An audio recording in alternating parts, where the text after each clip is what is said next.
I have to say it's too important not to say it. This is the year of women's liberation. Change comes from within. Every minute is a chance to change the world.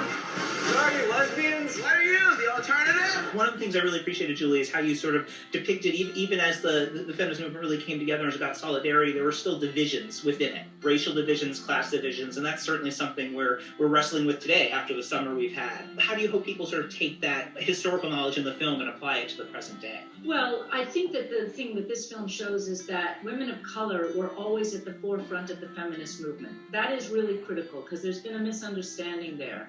And Gloria, from a child onwards, was always crossing racial and cultural lines, whether it was to India or in East Toledo to the barbershop down the street where a little African-American girl invites little Gloria to tap dance in the barbershop.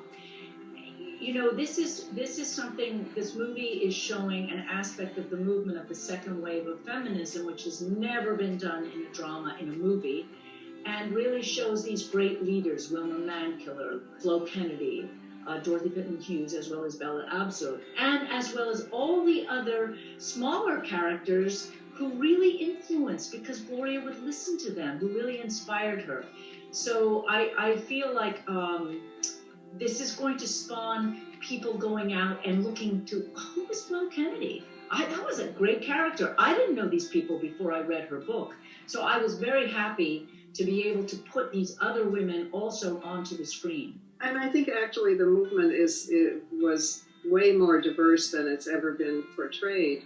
And women of color, and especially black women, were way more likely to be feminists than white women. And that continues to be the case. I mean, 90% of black women voted for Hillary Clinton, and more than half of white women voted for Trump. I mean, you know, the way the movement has been portrayed until this movie has not been true. One of the things that Gloria Steinem always says that she learned from Flo Kennedy was that racism and sexism were, you couldn't dismantle one without dismantling the other. That hierarchical systems are damaging for all of us. And that's what these movements are about. And I think that we're seeing that obviously echoed today, where you realize if there is a system that oppresses one group, it's oppressing a lot of groups. It's our responsibility as human beings to make things fair, to give everybody the same opportunity, and to dismantle the system that's harming people. To that point, Gloria, I wonder, certainly one of the phenomena we heard about this past summer was the Karen phenomenon, the idea of white women who use their privilege for various reasons. Is that something that's not unique to this time, or have you sort of always known about the Karens, for lack of a better term? Yeah, no, I mean, there's always been about, well, I don't know always, but about half of white women who are economically dependent for their welfare on their husbands and are voting their husbands' interests, not their interests. And of course also have racial bias and so on. But it's kind of annoying that white women get Karen. What about their husbands? Right.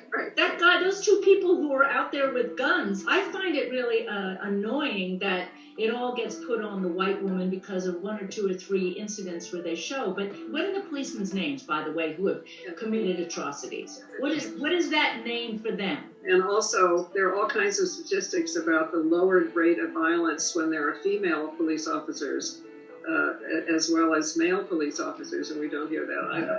No, I definitely think the Karen thing is sexist, to make a big deal out of it.